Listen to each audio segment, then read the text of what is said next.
Hi guys, welcome to my kitchen. Today I'm making pressure cooker French onion soup. Okay, I'm starting out here with my 6-quart electric pressure cooker. To that I'm going to add in 1 tablespoon of margarine. You can also use butter if you like. And I'm going to add in 1 tablespoon of olive oil. I'm just going to eyeball this. And I have my pressure cooker warming up on a saute brown setting. You want to get it nice and warm.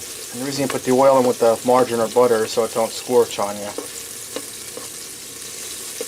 Okay, now I have 3 pounds of yellow onions here that I sliced thin with my mandolin slicer. And if you don't have a mandolin slicer, try to get them sliced as thin as you can with your knife, because you want to caramelize them and brown them then. And the thinner they are, the quicker they'll do that, and the easier they'll cook down for you. I'm going to go ahead and get all these onions in. Now this seems like a lot of onions, but these will cook down as they cook. Okay, now what I'm going to do is I'm going to give this a good stir. And I have a glass lid over here from one of my pots I'm going to put on here. If you don't have a glass lid, or your pressure cooker didn't come with a glass lid, just put the pressure cooker lid on and turn it on vent so it doesn't pressure cook. Now I'm going to cook these for about 15 minutes till they get translucent and cook down some. Okay, now that my onions are all translucent and softened, I'm going to add in 1/4 teaspoon of sugar, and that'll help caramelize the onions quicker, and a teaspoon of salt. And I'm going to continue cooking this with the lid off, stirring these around and watching them so my onions caramelize and turn brown. Okay, now that my onions are nice and caramelized, and you have to be patient at this point because this took about a half hour. It's a slow process, but it's worth the wait. So figure enough time in advance and be patient if you make this for dinner. I'm going to add in 1/2 cup of red wine. And what I'm going to do is I'm going to cook this down till the wine reduces, because that'll cook out the alcohol in the wine. Alright, now that this cooked for a few minutes, and it didn't take long for the alcohol to cook off, it only took about 3 minutes or so, I'm going to add in my beef stock. I'm going to add in 8 cups, and make sure you use beef stock, don't use beef broth, because you don't want to cut corners when you're putting all this work into your soup.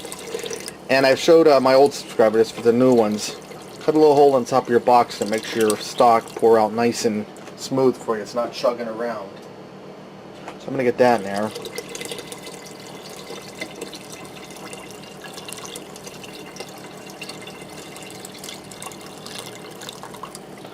Okay, now I'm also going to add in some black pepper, about 1/2 teaspoon worth.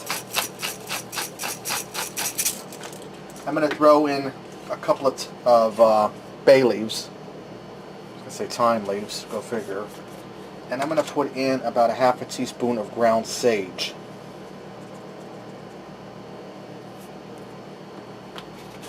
Now when this is done cooking, I'll check it for salt. I don't want to put the salt in now and get it too salty.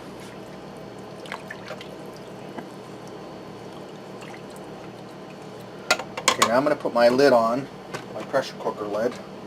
I'm going to set this on airtight, and I'm going to set this to pressure cook for 5 minutes. And then when this is done, we'll do a quick release on it.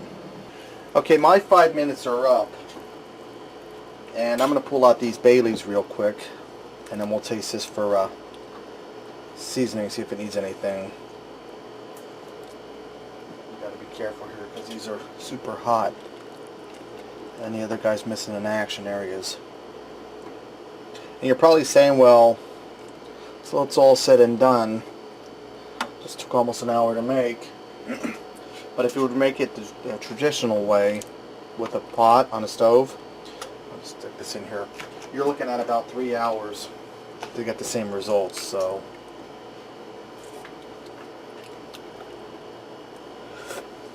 that needs a little more salt, so I'm going to go ahead and add some salt in there. I'm just using the box salt today. I'm going to try a teaspoon. Give that a stir.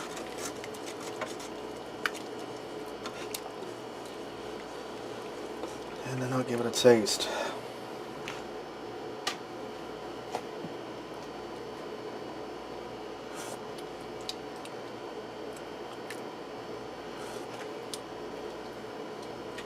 Just a little more salt, about another teaspoon. And it's good to taste as you go because you don't want to put too much in at once. You want to do this like in stages and taste.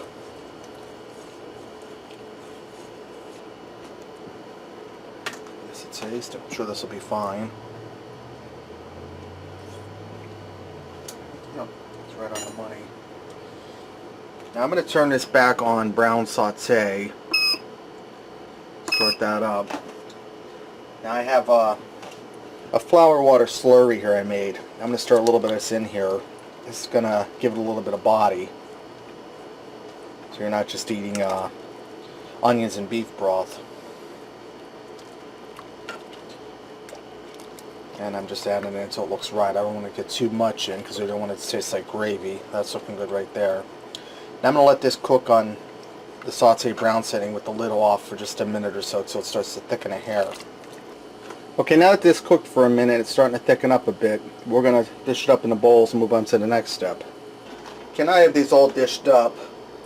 I'm going to take some French bread that I toasted. I smeared each side down with olive oil and toasted it in the oven at 400 for about 8 to 10 minutes. I'm going to float a piece on each bowl of soup. Now what I was originally going to do is I was going to shave some Parmesan cheese and lay it on top of the soup, then put the bread on and then put Swiss cheese on top of the bread. But my son Greg decided to eat all the Swiss cheese, so that plan was scrapped. So I'm going to take a little bit of shredded Parmesan that I shredded fresh, sprinkle it on top of the bread, and you probably could go with 2 pieces of bread in a bowl, but this will be fine. I'm going to put this under a broiler on high for a few minutes so that cheese melts. Okay, my cheese melted. It only took a few minutes under the broiler. You want to watch it so that it doesn't burn because that gets pretty hot in there pretty fast. So there you have it. Pressure cooker French onion soup. Give this a try. Thanks for watching, and until next time, I'll see ya.